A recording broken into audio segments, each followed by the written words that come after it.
Hello dear student and welcome to the video on unit number 3, that is the transformer and single phase induction motor, and subtopic is classification of transformer. First of all, we discuss summary of previous video. We learn basic knowledge of electric transformer and its construction and working principle.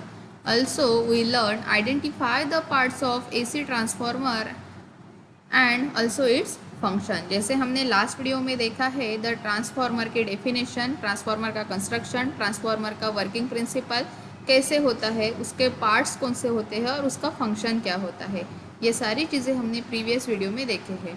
तो इस video में हमें देखना है classification of transformer. तो देखते हैं course outcome.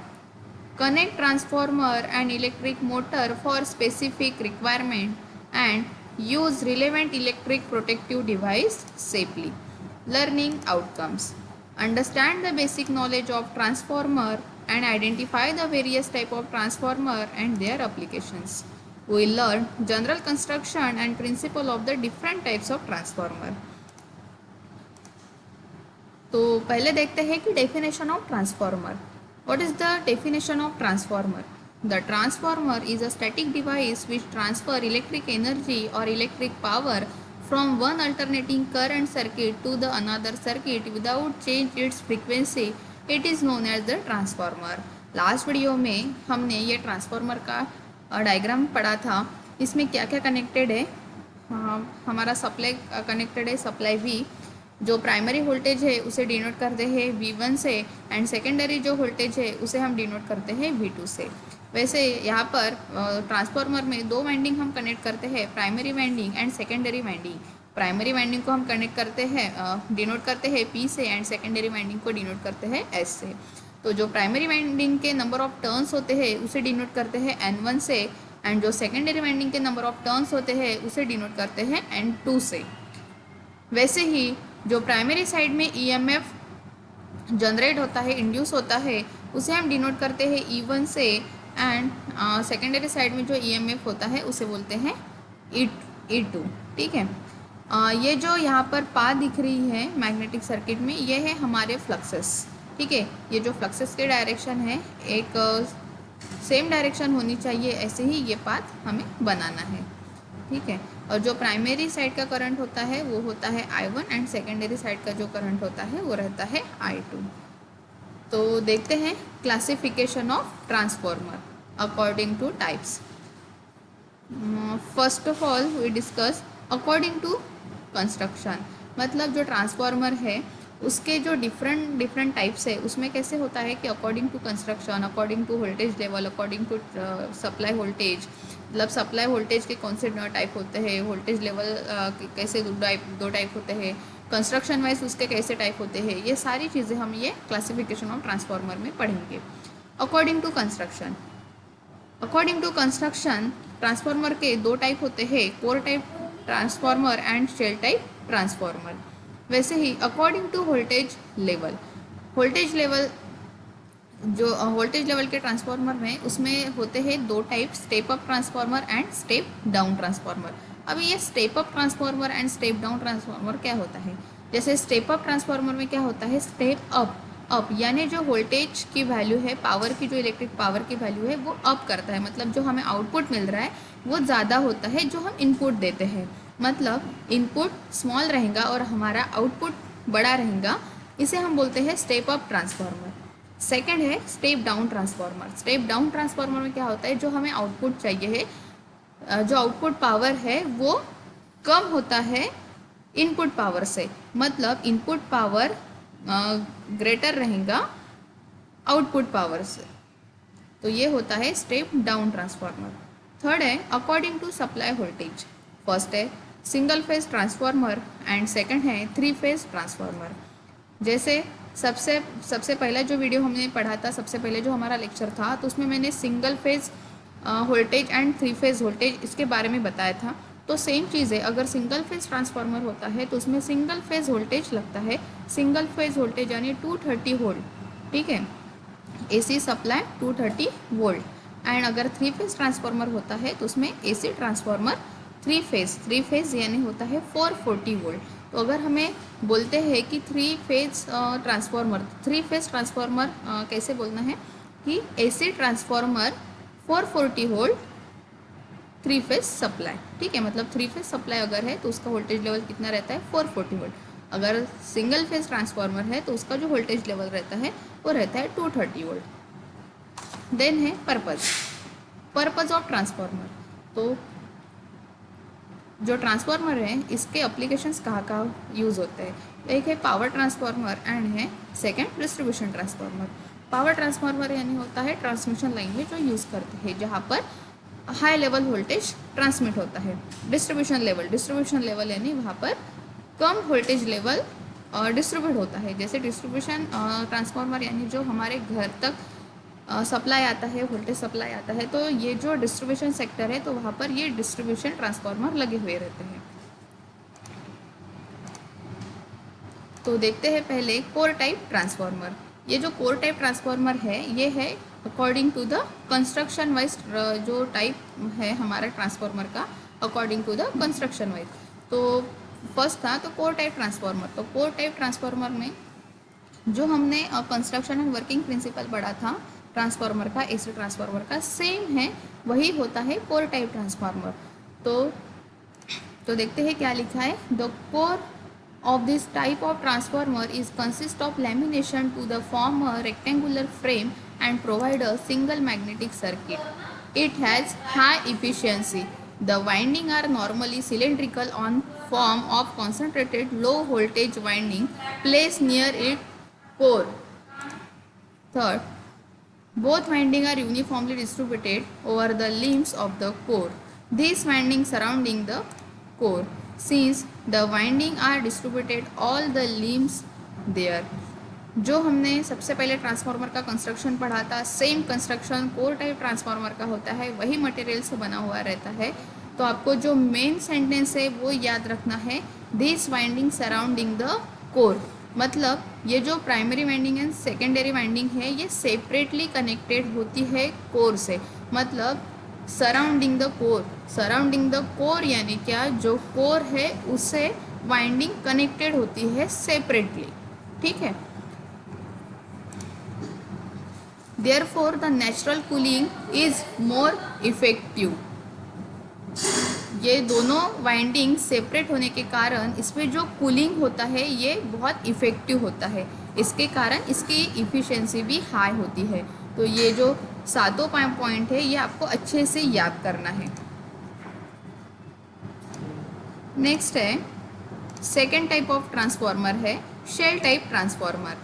Shell type transformer की थ्योरी देखते हैं। The core of this type of transformer provides the double magnetic circuit and these windings are normally sandwich type always placed on the central limbs of the core. It has the low efficiency. The core nearly surrounding to the winding placed on the central limbs of the core. These provide the mechanical protection to the winding. Since the coil are placed on the one limb यानी central only and surrounded by the core, therefore the natural cooling is poor.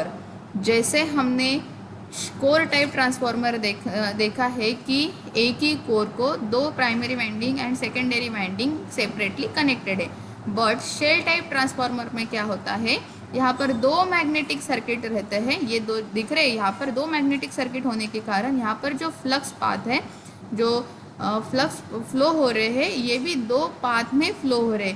ये जो है ये first path and ये है second path. लेकिन दो magnetic circuit है, फिर भी यहाँ पर जो primary winding and secondary winding connected है ये सेंट्रल में कनेक्टेड है, इसलिए यहाँ पर लिखा है surrounded by the core. Surrounded by the core मतलब कोर वाइंडिंग के सराउंडिंग में है। ठीक है, और ये इसीलिए यहाँ पर बोला है the core of this type of transformer provides double magnetic circuit. यहाँ पर आप लोगों को दो मैग्नेटिक सर्किट दिख रहे हैं और ये नॉर्मली सैंडविच टाइप, ये हमेशा कौन सा टाइप होता है, सैंडविच टाइप वाइंडिंग इसे बोलते हैं। ठीक है, और ये हमेशा दोनों मैग्नेटिक सर्किट के सेंट्रल में कनेक्टेड होते हैं, ये वाइंडिंग शेल टाइप के। तो दोनों का अगर डिफरेंस आप लोगों को याद रख, core type and shell type का, तो इसी तरीके से याद रखना है। जैसे कोर टाइप में हमने क्या देखा था, this winding surrounding the core and this winding surrounded by the core, इतना आप। नेक्स्ट है according to the voltage level. First है step up transformer. Step up transformer का एक्सप्लेनेशन पढ़ते हैं। Transformer in which transformation ratio is greater than 1 is called as step up transformer. In such transformer voltage at secondary side is more than voltage at primary side. यहाँ पर जो हमने mathematical equation लिखा है V1 smaller than V2, मतलब V1 की value कैसी है, V1 यानी हमारा इनपुट साइड और V2 यानी हमारा आउटपुट साइड। V1 यानी हमारा प्राइमरी वोल्टेज एंड V2 यानी हमारा सेकेंडरी वोल्टेज। प्राइमरी जो वोल्टेज है वो क्या है, कैसा है हमारा, कम है V2 से, मतलब जो हमारा इनपुट है वो कम लेस है आउटपुट से। तो इसीलिए यहाँ पर ऐसा एरो हमने दिखाया है कि V1 less than V2, V1 less है और V2 ग्रेटर है, इसलिए यहाँ पर लिखा है in such transformer voltage at secondary side is more than voltage at primary side. मतलब हमें जो आउटपुट मिल रहा है वो मोर है, मतलब ज़्यादा है, इंक्रीज है, जो प्राइमरी इनपुट से ज़्यादा हमें आउटपुट मिल रहा है, इसीलिए V2 हमारा ग्रेटर है, इसीलिए बोलते हैं स्टेप अप ट्रांसफॉर्मर, मतलब वो वोल्टेज को अप कर रहा है, इंक्रीज कर रहा है। तो ये होता है स्टेप अप ट्रांसफॉर्मर। सेकंड है step down transformer. Step down transformer में होता है transformer in which transformation ratio is less than 1 is called as step down transformer. In such transformer, voltage at secondary side is less than voltage of primary side. अभी यहाँ पर क्या बोला है कि secondary side is less than voltage of primary side. ये V1 यानी primary voltage and V2 यानी सेकेंडरी वोल्टेज। अभी यहाँ पर देखिए कि V1 की वैल्यू ग्रेटर है V2 से, मतलब V1 ग्रेटर देन V2, मतलब यहाँ पर हमारा जो इनपुट है, इनपुट वोल्टेज ग्रेटर है V2 से, मतलब जो हमें आउटपुट मिल रहा है वो लेस है, जो इनपुट दे रहे हैं वो ज़्यादा है एंड जो आउटपुट मिल रहा है वो कम है, मतलब जो वोल्टेज की वैल्यू है वो डिक्रीज हो रही है, इसीलिए हम उसे बोलते हैं स्टेप डाउन ट्रांसफॉर्मर। तो आप दोनों ये दोनों जो अकॉर्डिंग टू वोल्टेज लेवल है, step up transformer and step down transformer, इसमें ये दोनों इक्वेशन अच्छे से याद रखना है ताकि आप लोग इसका डिस्क्रिप्शन अच्छे से लिख सकोगे।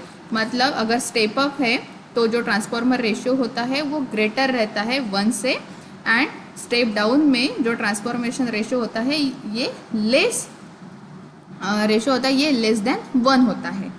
ये इक्वेशन आप दोनों इक्वेशन अच्छे से याद करना है। आई होप ये सभी बहुत अच्छे से समझा होगा। तो देखते हैं समरी। अभी तक हमने क्या क्या पढ़ा है, core type transformer and shell type transformer. Core type transformer कभी core type transformer and shell type transformer का डिफरेंस भी आता है लिखने के लिए, तो आपको इसका जो कंस्ट्रक्शन डायग्राम है वो अच्छे से याद रखना है, इफ़िशिएंसी याद रखना है, देन उसकी वाइंडिंग कैसे कनेक्टेड है वो याद रखना है, मैग्नेटिक सर्किट कितने यूज़ हो रहे हैं वो लिखना है, एंड उसकी कंडीशन आप लोगों को याद रखना है। तो ये है हमारा core type transformer and shell type transformer. I hope ये core type transformer, shell type transformer, step up transformer, step down transformer, ये सभी को अच्छे से समझा होगा। तो ये वीडियो पे, ये लेक्चर पे आपको क्वेश्चन सॉल्व करने हैं। तो असाइनमेंट क्वेश्चन है explain construction of core type transformer and second explain construction of shell type transformer. तो ये दोनों क्वेश्चन में आपको core type and shell type की डायग्राम बनानी है, उसका कंस्ट्रक्शन लिखना है, उसका वर्किंग प्रिंसिपल लिखना है। देन प्रोग्राम आउटकम मैपिंग, हमारा जो टॉपिक है क्लासिफिकेशन ऑफ ट्रांसफार्मर, उसमें जो प्रोग्राम आउटकम है वो कौन से सेटिस्फाइड हो रहे हैं। तो PO1, PO2, PO3, PO4, PO5, PO6, PO8, PO9, PO10 and POSO2 ये सारे प्रोग्राम